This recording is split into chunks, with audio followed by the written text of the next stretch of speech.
start off by apologizing to all 5 of my viewers, if that much. I'm sorry I haven't been able to upload any videos lately. I've had a lot of studying to do and just a bunch of other stuff, so I apologize for that. I do want to talk about the Edmonton and Vancouver games. I actually do have a couple notes here from both games. I know I'm a nerd about hockey, shut up. But I still wanted to discuss these points, so I'm only going to talk about what I feel were important points. I'm obviously going to start with Edmonton since that was the first game. The first thing I want to talk about was the state of the ice in Edmonton. It didn't look like it was a good solid ice. It looked like it was kind of choppy. It might have been, just the TV screen or maybe the cameras, whatever, but I just noticed a bunch of guys for both Edmonton and Florida fall down a lot. I guess I should talk about who has impressed me in these first 2 games. I think Higgins has shown that he really wants to become one of those 20-goal scorers again. He just has that fire, that passion, and I just see it in him. I guess the biggest surprise for me is Marty Reisner. I mean, the first game he gets 2 goals. I think he had 4 or 5 goals all of last year with Atlanta. Where did this come from? Again, it's only the first game of the season, so who knows? Steve Bernier also assisting on both of those goals.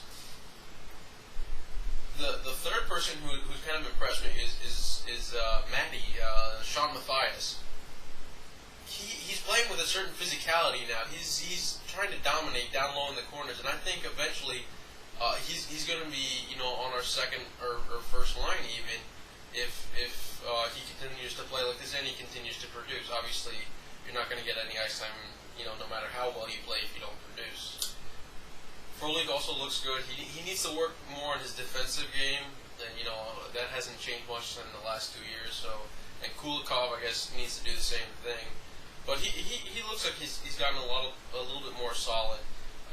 Actually, now that I think about it, I think a good point to make is that the Panthers seem to be doing the simple, basic things.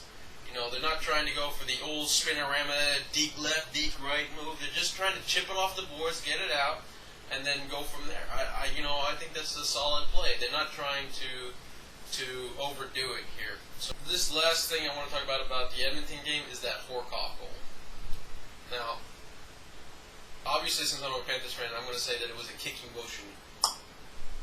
But if you look at the different views, you're going to see different perspective. The one view where it's up on top, it looks like it's a distinct kicking motion, while the one where you kind of like at eye level with him, it doesn't look at all like a kicking motion. It just looks like he's kind of redirecting his foot, trying to kick the puck off his skate to his stick. Nonetheless, the goal counted, whatever. My point to make is that about 30 years ago, that wouldn't have been a goal whether he was trying to kick it or not.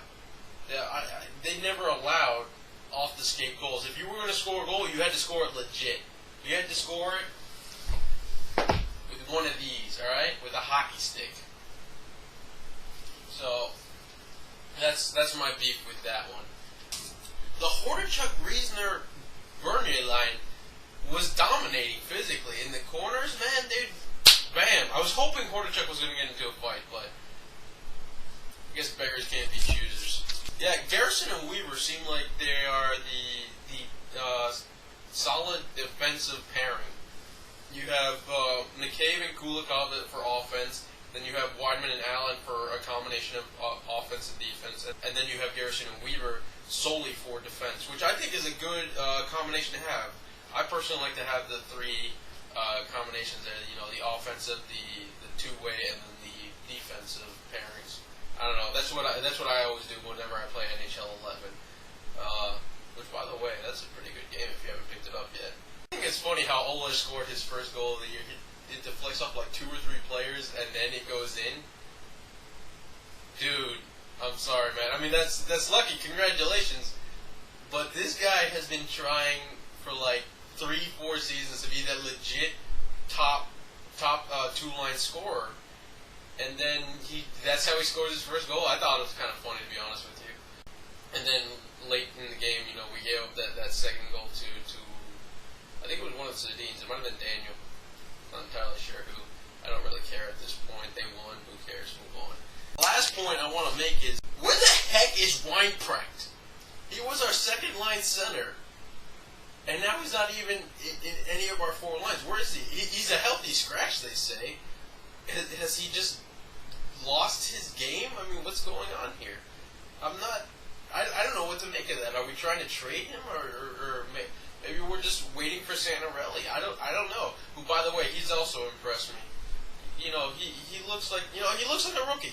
Like, he's kind of anxious at times, but at other times he looks like he knows what he's doing with the puck. So, I hope he will do well. The Calgary game, the first period just ended, so that's kind of why I'm doing it now. I will have that video up for you either later on tonight or tomorrow. All right, guys. Later.